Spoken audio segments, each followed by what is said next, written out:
Hello વિદ્યાર્થી મિત્રો, આજે આપણે સ્વાધ્યાય 2.2 નો દાખલા નંબર 13 જે જુલાઈ 19માં વિભાગ સીમાં પૂછાઈ ગયેલ છે.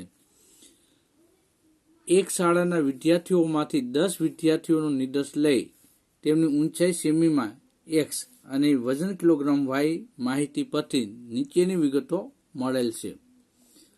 જેમાં x બાર બરાબર 160, y બાર બરાબર 55, સિગ્મા xy બરાબર 90,000, x નું પ્રમાણિત વિચલન એટલે કે sx બરાબર 25 અને sy બરાબર 10 આપેલા છે.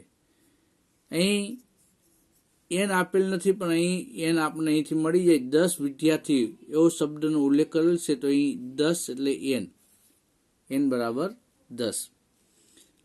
હવે અહીં આપણે વિભાગ સીમાં 2 ગુણમાં પ્રશ્ન પૂછાયેલ છે, એટલે સૂત્ર જો યાદ કરીએ તો r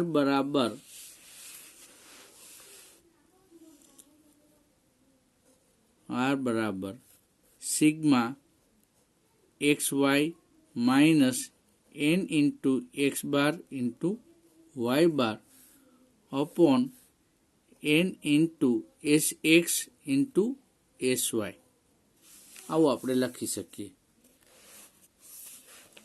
અહીં જે રકમ આપેલ છે એના પરથી સિગ્મા xy ની કિંમત આપી છે 90,000, તો 90,000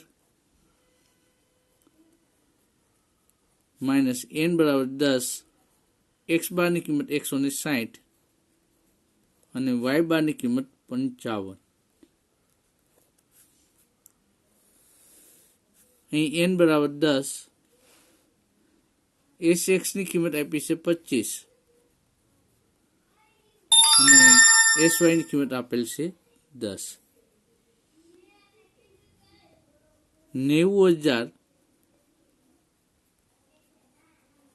માઇનસ 160 ગુણ્યા 10 ગુણ્યા 55 એટલે 88,000 ભાગ્યા 10 ગુણ્યા 25 ગુણ્યા 10 એટલે 2,500. હવે 90,000 માંથી 88,000 બાદ કરીએ તો 2,000 ભાગ્યા 2,500 એટલે આપણને r ની કિંમત મળશે 2,000 ભાગ્યા 2,500 0.8. એટલું કરવાથી આપણને 2 ગુણ છે એ સરળતાથી મળી જાય. માત્ર અહીં સૂત્ર યાદ હોય તો બાકી કોઈ મુશ્કેલી નથી.